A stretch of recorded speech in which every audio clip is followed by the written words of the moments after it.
Beginning Ham's colloquium. So Pranava Jayanti will talk to us on mass transfer and global solutions of a micro-scale model of superfluidity. Thank you, Pranava. Thank you, Susan, for this opportunity to talk about some of my recent research. The work I'm going to present here was done in collaboration with Juhi and Igor. So as the title says, we're going to be talking about superfluidity. And so I'm going to start off by first explaining what that means and setting up some of the physics that is needed to understand the problem.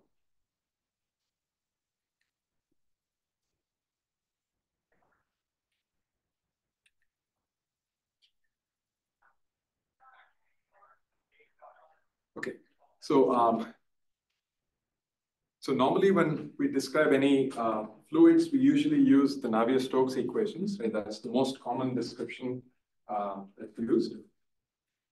And in such a model, we use the assumption of a Newtonian fluid. That's also the most common kind of description that's used, and where the model states that the shear stresses are linearly proportional to shear strain rates, right?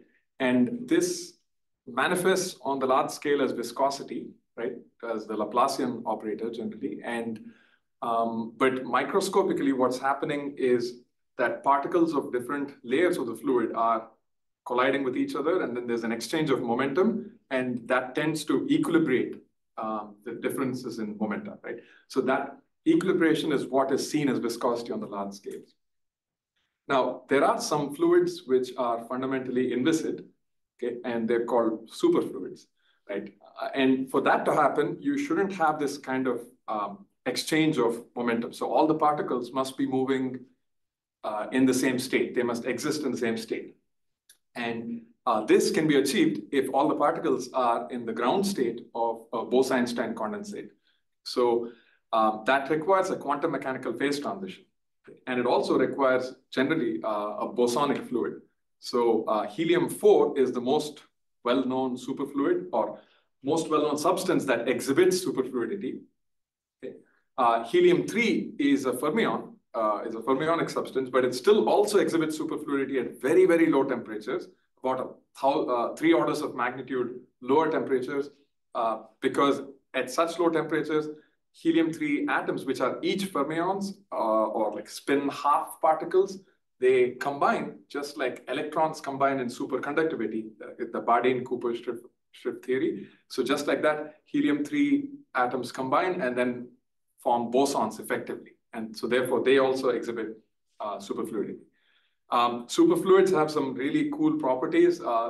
One of them, film flow, is when, because it has no viscosity, due to surface tension effects, it can actually oppose gravity and climb out of the container that it's stored in, and it just flows out by itself.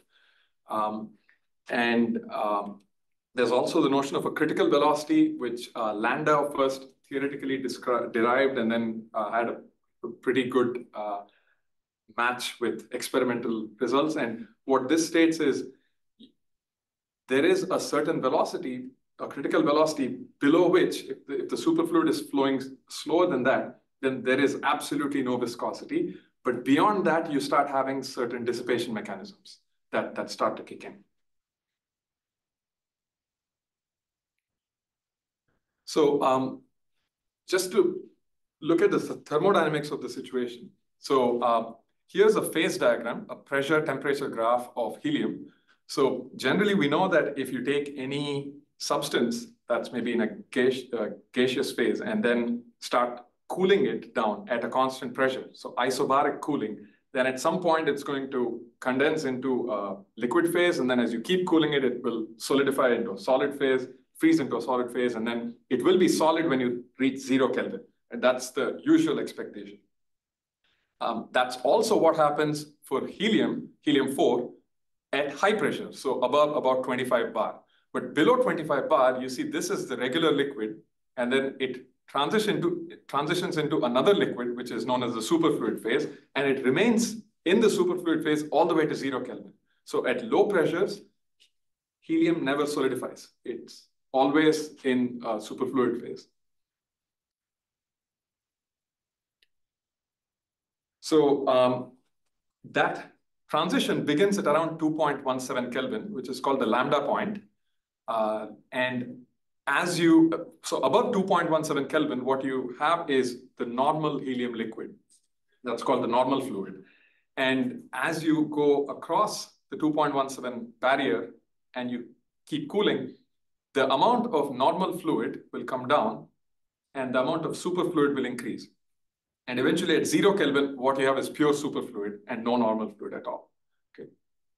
So what's plotted here is the ratio of the amount of superfluid divided by the total amount of fluid. So this is the fraction.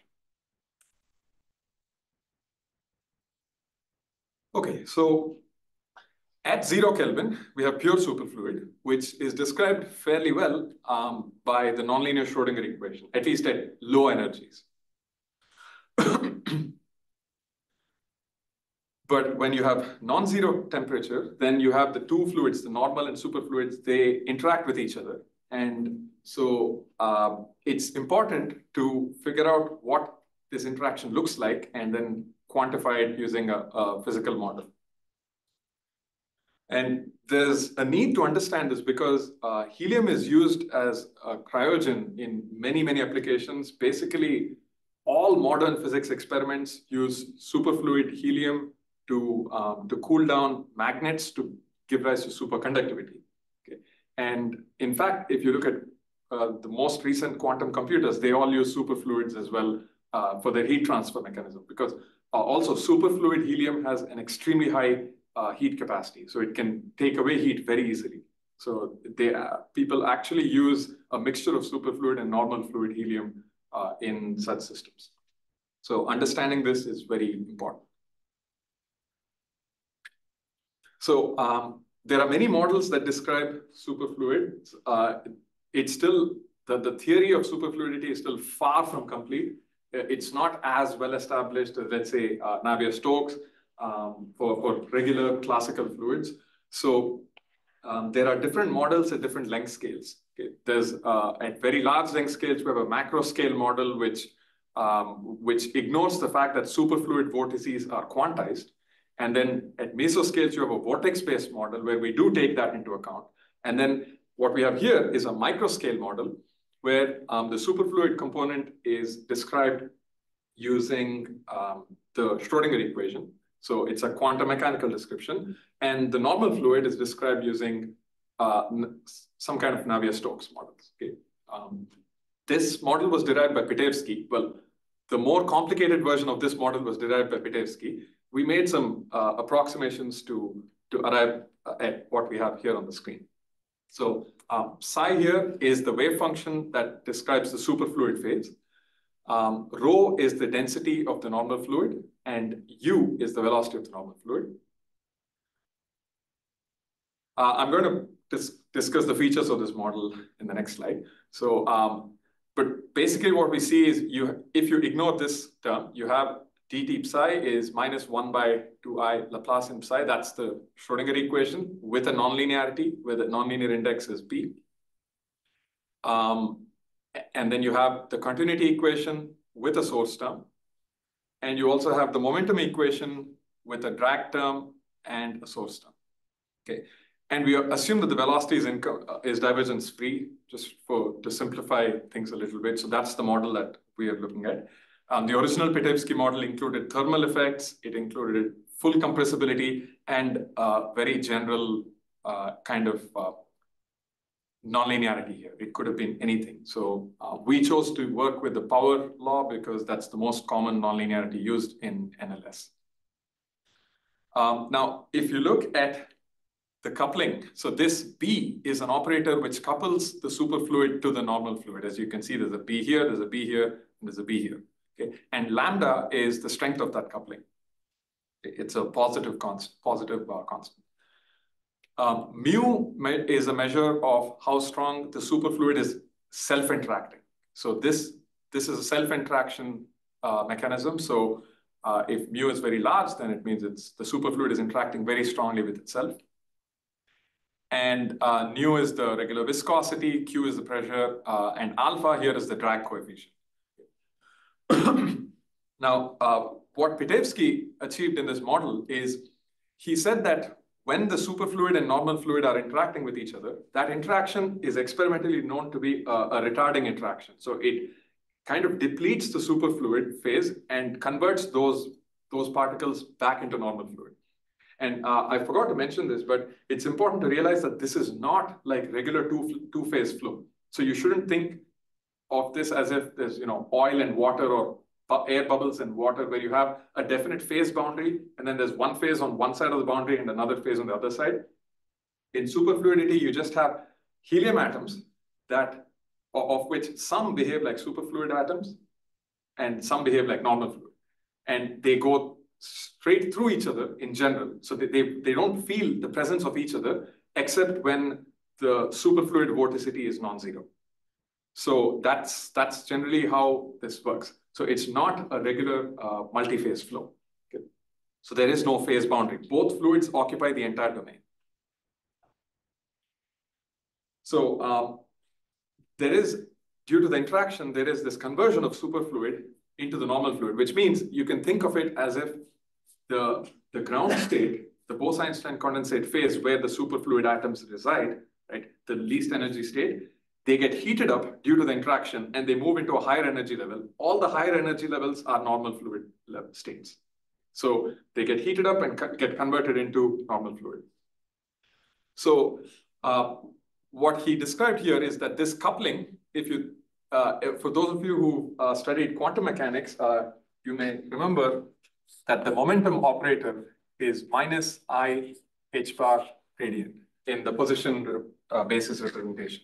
So what we have here is basically that, except I've set h bar equal to 1, okay, conveniently. And then for the normal fluid, we have the momentum is m times u, where m is the mass of the helium atom, also set m equal to 1.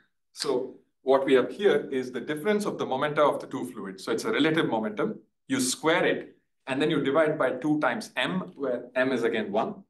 So what we have here is the relative kinetic energy between the two fluids. And then there's also this self-interaction of the superfluid with itself. So this is the interaction term that governs how these two fluids talk to each other. Go back. Yeah, okay. Also, we're going to be working on the torus. So periodic boundary conditions, Tn in 2 and 3 dimensions. Yeah. So the rho is the density, right? Yes. And then you said the super liquid and also the normal liquid, they are mixed and also is on the whole, like right, the space. So how can you define the density? The rho is the density of the normal fluid. Oh, okay. Yeah. I have a question. You have 2 conservation of mass equations there. Mm-hmm. So there is the divergence of u equal to 0, which is a conservation of mass, and there is also the dt rho plus divergence of. How do you separate those two? No, this is going to be like the incompressible inhomogeneous model. First thing, and second thing is, so I'm actually going to talk about this. So if you integrate this equation over the whole domain, then this term vanishes. And here what you end up with is d dt of the integral of rho, right? So this is the total normal fluid mass. And then you have that's equal to, 2 lambda integral real part of something. We can show that this is actually non-negative. So what this is telling us is that on average, if you integrate if you look at the entire domain, then the total mass of normal fluid is increasing with time. Okay. But how do you justify in the model divergence of u is equal to 0? Just like we do with incompressible inhomogeneous fluids. So there you assume that it's incompressible, so the density... No, it's divergence free. It's the velocity. The velocity is It's divergence free, but the density can velocity is change. The density is changing. and the density is changing. I mean, that's the equation as set up. So the normal fluid's mass is overall increasing, which means because there's a total mass conservation, the superfluid mass must keep decreasing. So that's what is governed from this interaction here. So that shows that overall in the entire domain, superfluid is getting converted to normal fluid. But that is not true pointwise. At any given point, you can have a conversion of both fluids into each other. But overall, there would be a net conversion of superfluid to normal fluid, which is what we want to describe what we see experimentally. I think basically, if the mass is constant everywhere, then you get divergence from the mass conservation. But What? Like Overall mass? I'm trying to give another answer to that question, because both of them come usually from the mass conservation, the divergence. The divergence comes from mass conservation when density is constant. Yeah. But here it's Right, not but you constant, can but you impose- can still does yeah. not contradict. You get divergence for different reasons. Right. Divergence. You can impose divergence Yeah, free without having rho constant, Correct. with rho being transported out. Yes, exactly. Okay, so some of the features is that there's a nonlinear coupling, as you can see from here. There's a square, there's a p. So these are, by the way, p is bigger than or equal to 1. Any real number bigger than or equal to 1. So it's a nonlinearly coupled NLS NSE system. The coupling is like relative kinetic energy. Now, because of the coupling, the NLS becomes parabolic. So it's more accurate to maybe call it a Ginzburg-Landau equation, because once you square this, then yeah, you're going to get a Laplacian term here, right here, I think here. So that gives it like a heat equation kind of property. So it becomes dissipated, which will be very useful for our analysis. There is bidirectional mass and momentum transfer. So the overall mass, overall momentum are conserved, but they can exchange between the two fluids in both directions. The continuity equation has a source term that is sign indefinite. That's the important thing. So it is non-negative as an integral over the entire domain, but locally at any given point, it's sign indefinite, which causes us a lot of problem.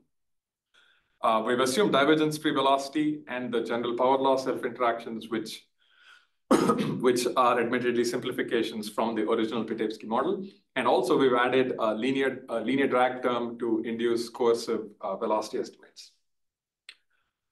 So these are the features of our model. Now, what kind of solutions are we looking at? So given any t bigger than 0 and initial wave function psi naught in H2, U naught in H1 divergence free, rho naught in L infinity, we call psi U rho a weak solution to the Pitaevskii model, which was the previous model. If psi is L infinity H2, L2 H3, U is L infinity H1, L2 H2, and rho is L infinity in space and time. Now, these are not weak. These are strong solutions for psi and U, but the weakness really comes from rho. So rho is in L infinity. Yeah. So rho is the you said mass of the normal. The density of the The normal. density of the normal. Yeah. But there is also superfluid. So does that mean that rho naught may have vacuum? If rho may have vacuum? Rho naught. Or do you like in the model? Oh yeah. So no, we avoid vacuum. We in our analysis we need to have no vacuum states. So in fact, that's. So how does that? Doesn't that mean that it's all normal fluid? No, because so again, there is no phase boundary. Both fluids are occupying the entire domain. Okay. So there is rho, non-zero rho everywhere, but there's also some psi everywhere. Okay. So yeah, like I said, these two are strong. This is weak. So, and we're trying to, the goal is to work with this. So no derivatives on the density allowed. And then, so this is the regularity of the solutions that we would call weak solutions, and they satisfy the governing equations in the sense of distributions. So independently for for NLS and the fluid formulation of quantum mechanics called quantum hydrodynamics, right? And also independently for inhomogeneous and compressible fluids, there have been a lot of work, but never together. So, whoops, sorry. So NLS with non-local potentials have been used quite a lot to describe dipolar quantum gases or even ferrofluids. So there's been quite a lot of work on that. There's been a lot of work actually on NLS being recast as a Korteweg type fluid. So because you have the wave function psi in the NLS, if you write it as square root of some density times e to the I phase, right? And then substitute this into the NLS and then pass out the real and imaginary parts, then you get a momentum balance equation and a mass balance equation, okay? Along with a very nasty pressure term known as the quantum pressure. So there have been many papers where people have looked at this quantum hydrodynamic formulation of NLS because it comes under the general class of Korteweg type fluids, right?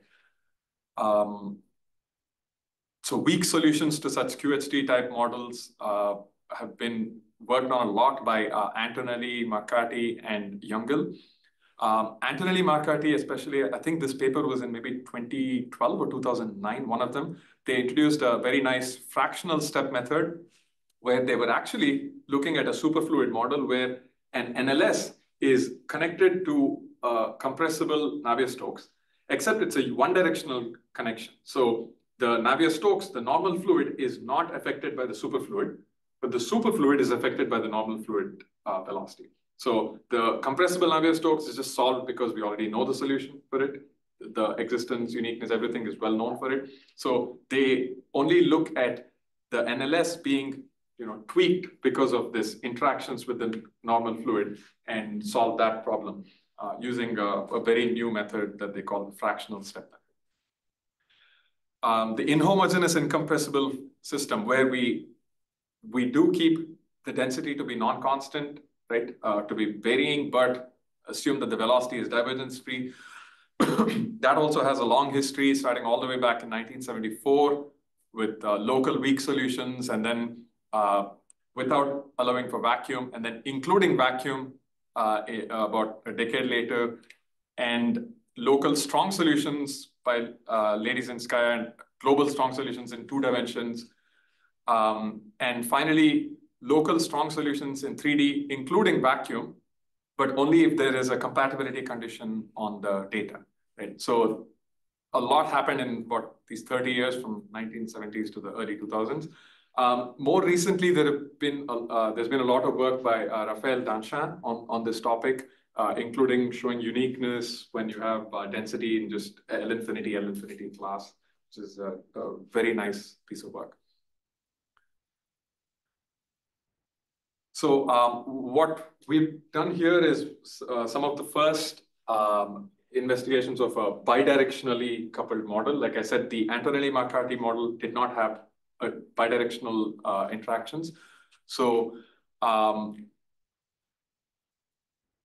the analysis here, or the model here, is, at least from the normal fluids perspective, is closely related to the work by Kim, right?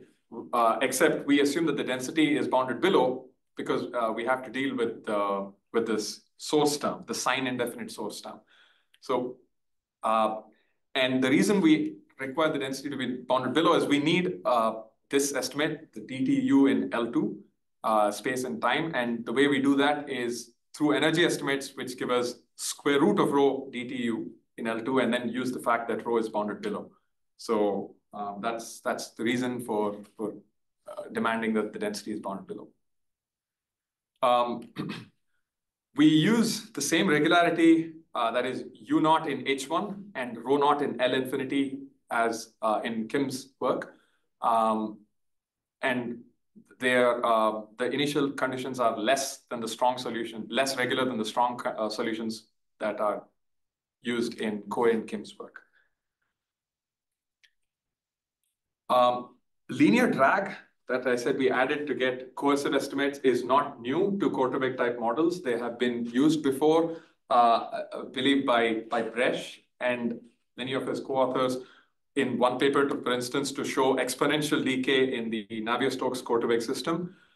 They've also been used in the Euler Korteweg system to show the existence of global solutions, right? And again, we're looking for global solutions here, and that's where we need this drag to help us establish that. So, okay, let's move into the actual results.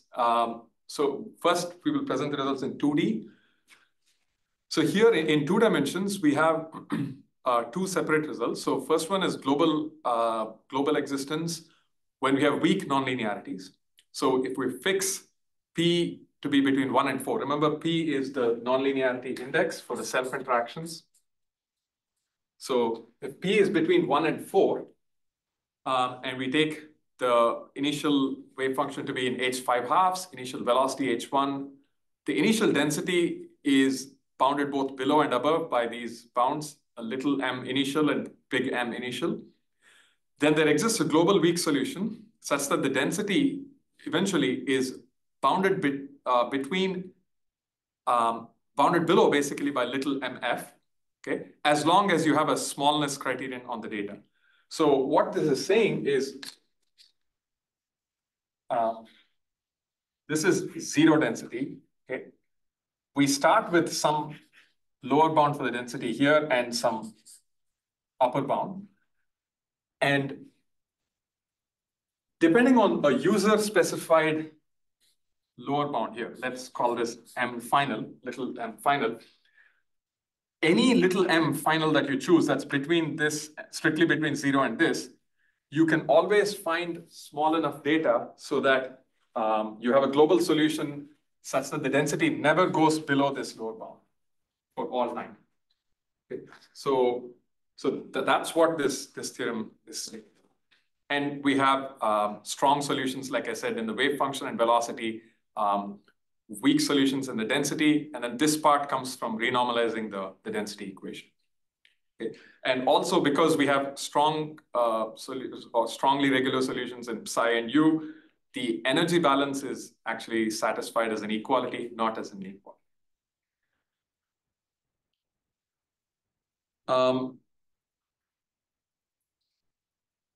So that's the first result for weak nonlinearities, because P, this index, is between 1 and 4. Now, when P is 4, then or bigger than 4, then we have almost global existence, because what we can say is we can guarantee that the density will not go below this user-specified MF as long as this capital T, which scales exponentially with the inverse size of the data. So if the data is of size epsilon, then you have e to the epsilon to the negative half. That's how long we can guarantee that the density will not go below this MF. Okay, that is when you have P equal to 4. And when P is bigger than 4, we have a polynomial scaling for the same thing, for the existence time. So we have almost global. You can make it as long as you want by making the data as small as you need to. Okay. So I want to just outline the main strategy in doing this. So in 2D, both of these theorems were shown using basically energy methods, using energy estimates. So the key problem is that rho, the density, is not purely transported. Okay, so we have to, if it was purely transported, then we know that if we start between this and this, then it will remain between that and that. But there's a source term that is not sign definite, so that can cause it to locally dip down, and you don't want it to hit 0. So you want to maintain it here, right? So what we're going to do is we first restrict our evolution time to as long as we can so that the density remains in this region, okay, above MF. And then we show that this restriction can be made time independent so that we have global solution. So it remains above this forever. So writing down the formal solution to the continuity equation along characteristics, we have the rho along a characteristic is rho naught at the initial point of the characteristic plus this time integral along the characteristics, right? We know that this is bounded below by mi. We want this to be bounded below by mf. So we can guarantee that if this quantity is bounded by mi minus mf. Okay, so that's the basic idea, and that's what dictates what we need to do. So, and a sufficient condition for that is psi here in L infinity, b psi in L infinity, that integral over time is less than mi minus mf. The reason is we take L infinity is because here we're integrating along a characteristic. And in order to go from the L infinity to an energy space, we use the Sobolev embedding. So we know the L infinity norm is in 2D is less than h1 plus a little bit. And if you think about what the coupling operator was, B had a Laplacian in it. So we need B psi in h1 plus. So that means psi should be in h3 plus. L2 h3 plus is sufficient. So we need to go up to that order of energy where we can show that psi is in L2 h3 plus. Okay, so we're going to do a series of energy level estimates. So the first one is just a mass estimate. And this is this follows from the same kind of thing for the continuity equation. So if you test the NLS with mod, or rather with the complex conjugate of psi and then take the real part, then we get a rate of change of superfluid mass, right? If psi is the wave function, then this is the mass density of the superfluid. That follows from the quantum mechanical interpretation that that's the probability density, right? So, so ddt of psi in L2 squared, that's the rate of change of superfluid mass, plus you have this term is equal to 0. And like I said, this quantity is non-negative. This integral is non-negative. So that shows that this will decay, right? We actually also have coercivity of the second term because of the self-interaction in the nonlinear interaction, right? So remember, B is minus 1/2, so half minus I grad minus U squared plus mu this. So this term, the self-interactions which are a part of B, will give us coercivity, and we can actually show that this integral is bounded below by psi in the LP plus 2 norm. So once we plug that in here, and we can actually show that the superfluid mass decreases or decays algebraically as T to the 2 over P. So there's an algebraic decay. Okay.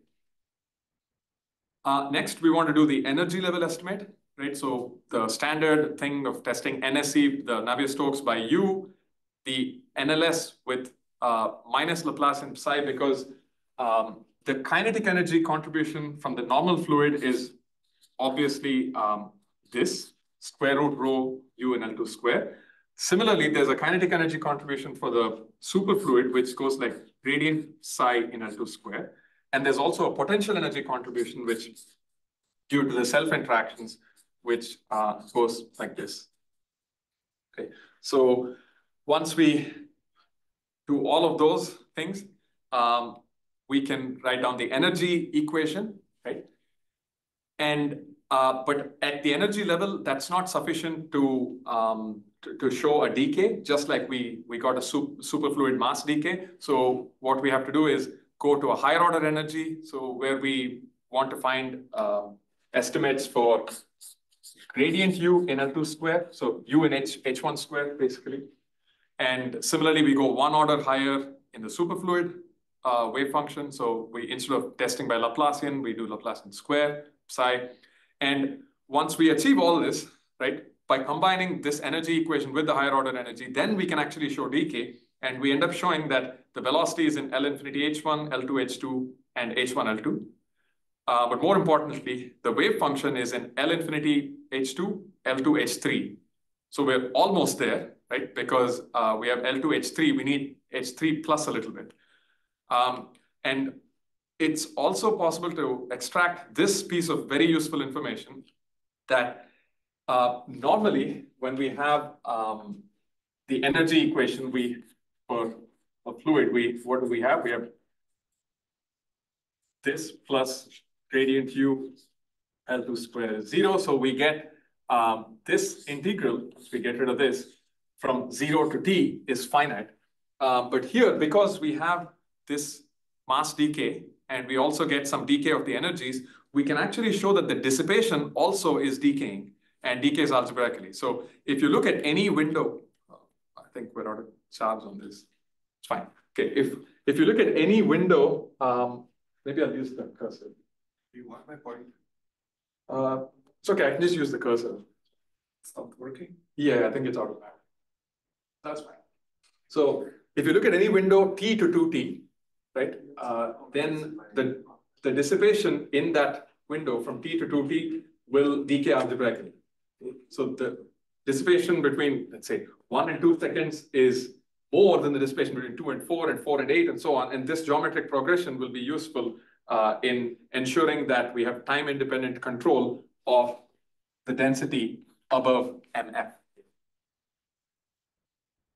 So the last thing is we have to do the highest order estimate. So for this, we test the NLS with negative Laplacian to the power of s, where s is bigger than 1. Okay, and we follow similar kind of energy estimates, and that finally leads us to what we need, which is psi in L2H bigger than 3, right? Precisely H 7 halves. And again, we have a dissipation estimate that is controlling from the dissipation from T to 2T. So all that remains now is to go back and ensure that that time integral that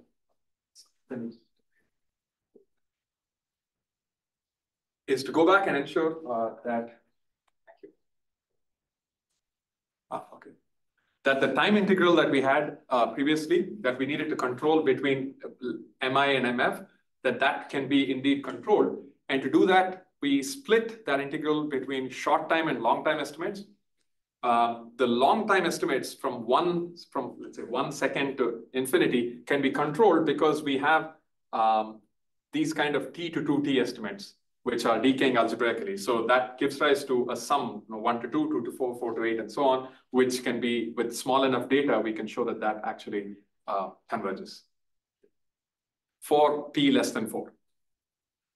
When p is bigger than or equal to 4, that series does not converge, and that's why we don't get global solutions. We get almost global control. Okay. Question. Sure. What does P represent physically? I think maybe you said at the beginning, but I've now forgotten what. P is, so P appears here in the self-interaction. So P measures how strongly the superfluid is interacting with itself. But how physically would you do that in an experiment? What? So the reason you have this kind of interaction, this power law, so generally in mathematics, people take a general P, but what appears physically when you do scattering theory in quantum mechanics, you actually get mod psi square psi. So you get a cubic interaction. That's what we actually see. And that happens when we do like a perturbative expansion of the interaction of the superfluid, of different parts of the superfluid with itself. And when we look at low energy scattering of the superfluid, of the wave function, we end up with this. As you go to higher orders, you can go to higher order perturbative corrections, then you get integral non-local potentials. So it would be possible in an experiment to actually measure P or not?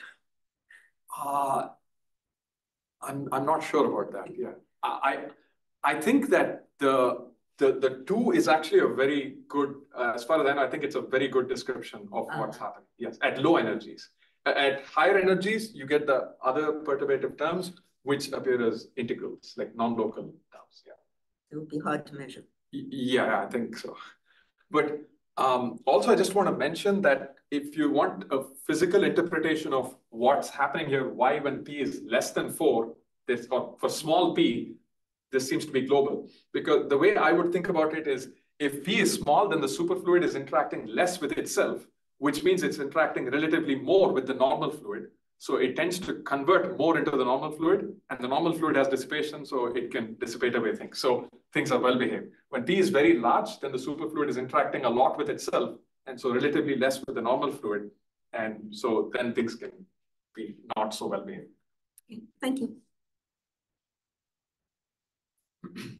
Okay, and once we have all the required estimates, the existence follows from usual construction. So we take an approximate system for a Galerkin truncation for the velocity and the wave function, right?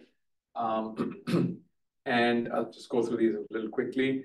And the existence follows by contraction mapping arguments for the velocity and wave function. For the density, we write down the solution along characteristics and then show that there exists for any given index n that there exists a continuous in space and time solution, and use that and the uniform in n bounds that we've derived to extract weakly convergent sequences. Right? How do you get the compactness for the density? For Rho n. So for rho n, we only have rho n in like in L infinity is bounded. So we do a weak star. It's just a weak star. It's just a weak star solution. Yeah, weak star limit. Yeah, the compactness word was for the velocity and wave function.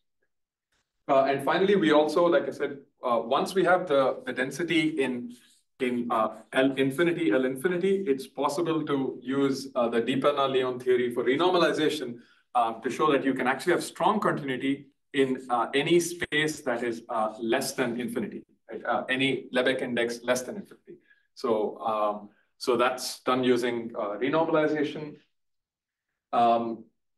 We're going to next discuss the 3D, the same kind of results in 3 dimensions, where we don't get all the way to infinity. When we do renormalization, we only go up to 6.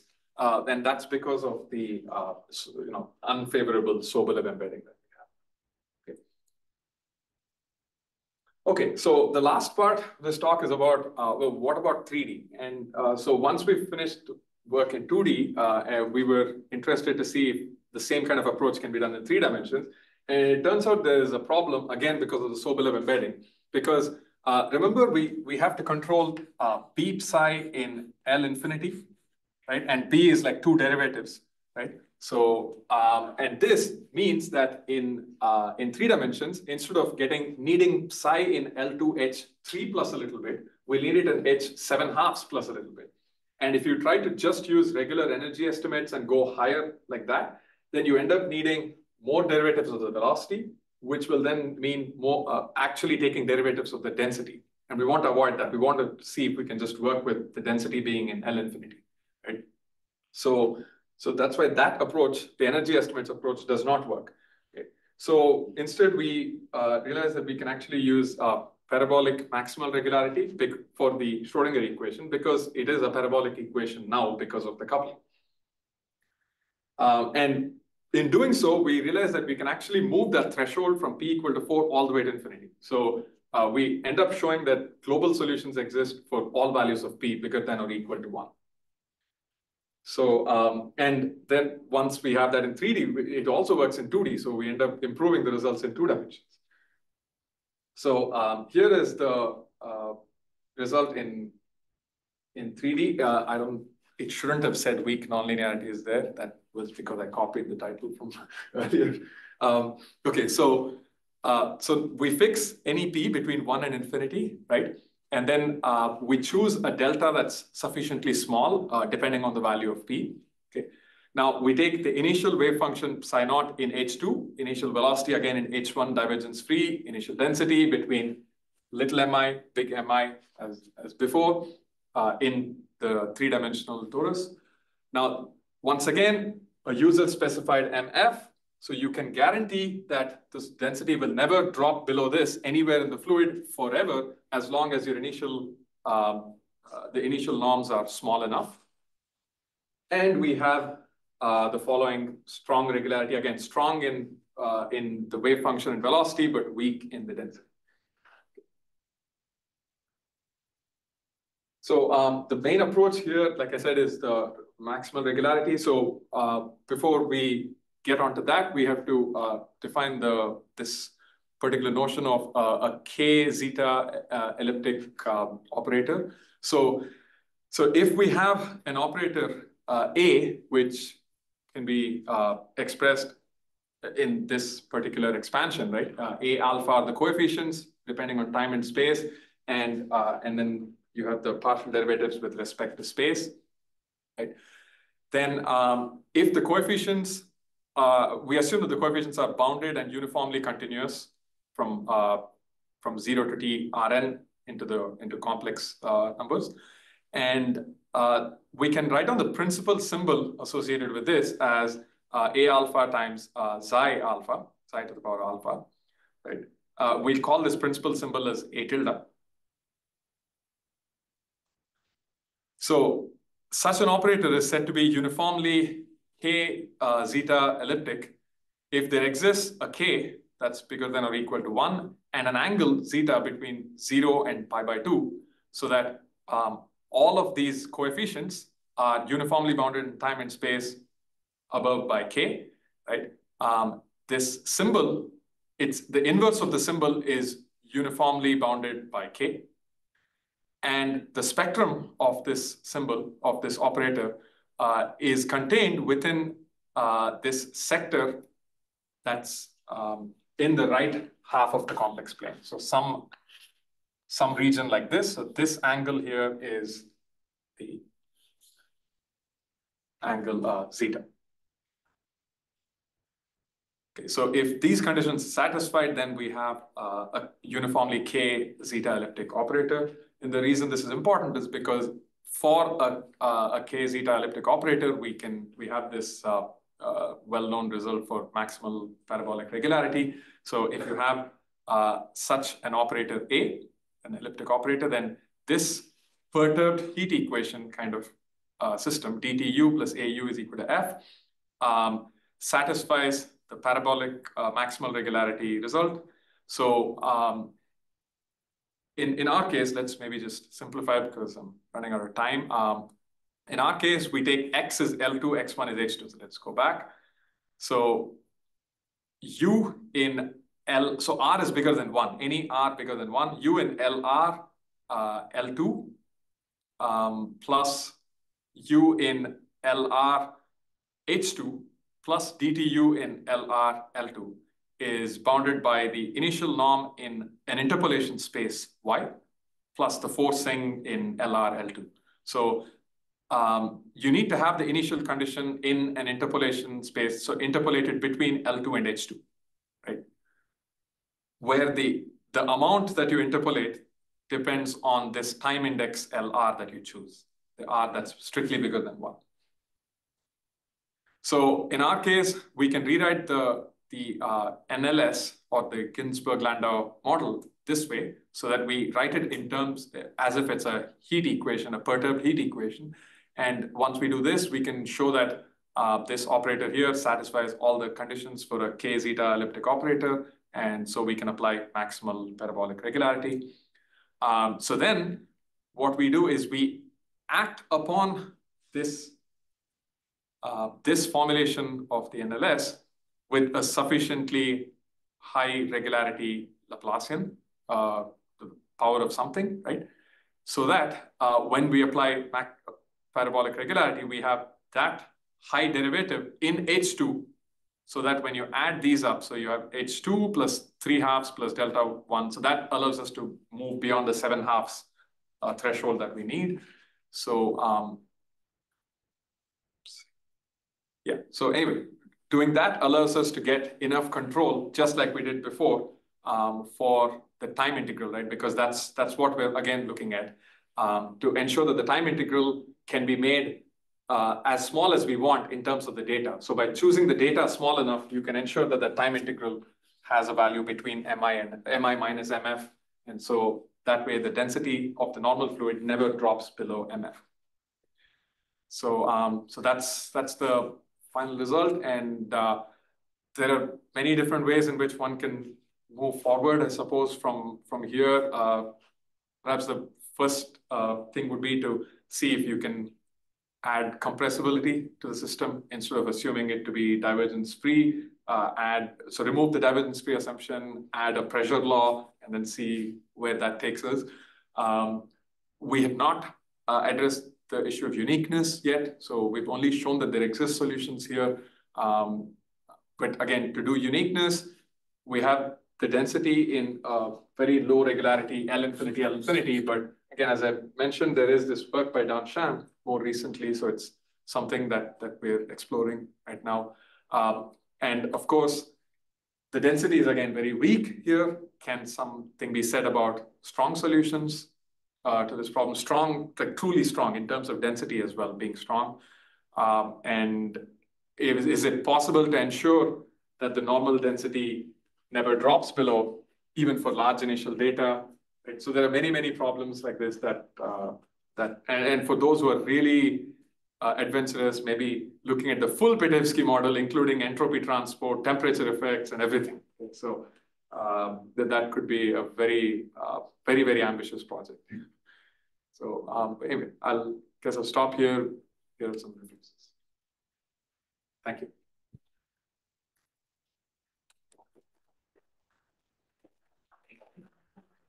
Questions or comments? Yeah. So for example, for 2D MPs less than 4, so we have global and time solutions. What does the model suggest about asymptotic behavior? Especially that inequality that you wrote in the beginning of the talk, d over dt of integral of rho being not negative. Right, yeah. So is it like in the time limit, can we say that, for example, whole superfluid is going to be normal? Yes, because where's that slide?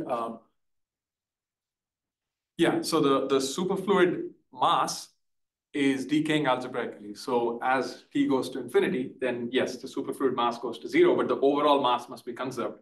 So the normal fluid will rise and reach a certain maximum value.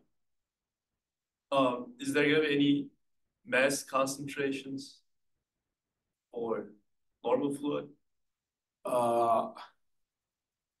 Well, no, if by concentration you mean like blowing up at a certain point, like to being singular, then no, because so going back to the characteristic here, so this initial value was between mi and big Mi, and we're ensuring that this quantity is less than mi minus mf.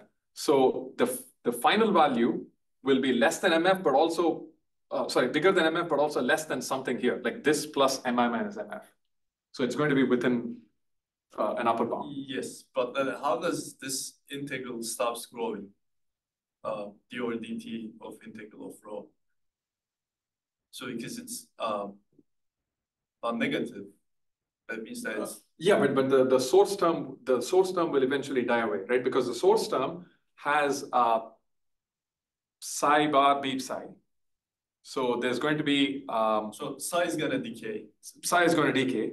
So and then its derivatives as well. So because of the other higher order energy decay terms, decay estimates. So beep psi is like 2 derivatives, so that decays. And then you also have B having this potential term, so psi times that, so that will also decay. So all of these norms will decay, and eventually this the source. Where have I written that? Yeah, here. This thing is going to decay, so that this will eventually, hopefully, reach a steady state. So physically speaking. Does that mean your rho as a function of t becomes rho 0 of alpha?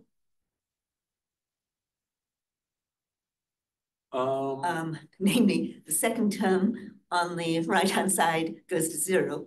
So but you have an integral though in time. So but, maybe point-wise it goes to 0, but with the integral, you keep the terms. Or maybe each term, it gets smaller and smaller with time. Oh, which gets smaller with time? The integrand. Right, the integrand, yeah, like physically speaking, yes, you would expect it to go to 0, yes. So you end up with the rho 0 of alpha as your solution. Okay. No, I mean, that's definitely not what you would expect.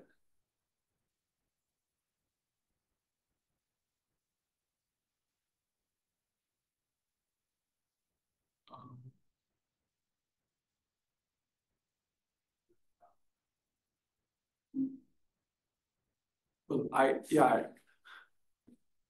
No, the integrand is going to 0, but the integral from 0 to t, and then t is going to...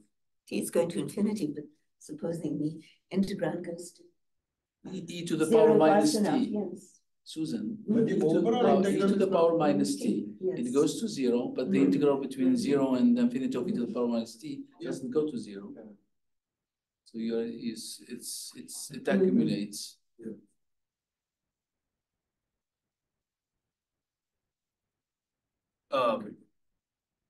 So is the integrand, the quantities in the integrand, do they also depend on t or just tau? Which one? These? Yeah. No, I mean, here they just depend on tau. Okay. Yeah, because this is along the characteristics. So this is just a formal solution along the trajectory, particle trajectory.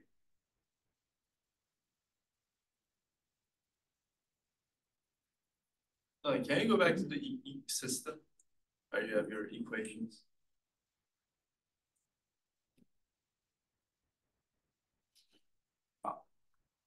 Yeah.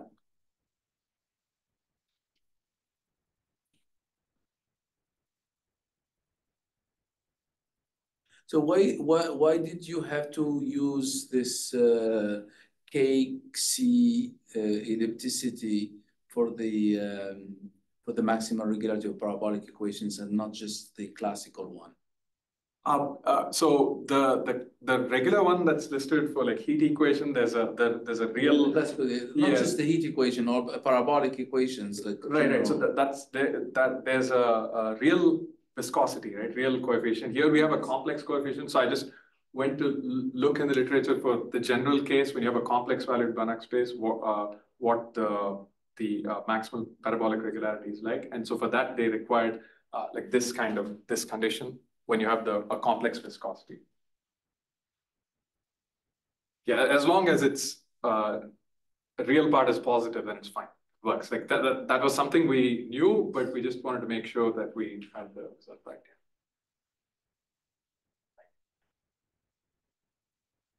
But yeah, if you don't take divergence free here, then actually when you expand this out also, there's going to be another term, which basically is the divergence I times the divergence of u. You get one more term here. Anyway, I think that would be the least of our concern. That it'll add a lot more complexity when you try to do the energy estimates, all that. Other questions or comments? Let's thank our speaker again.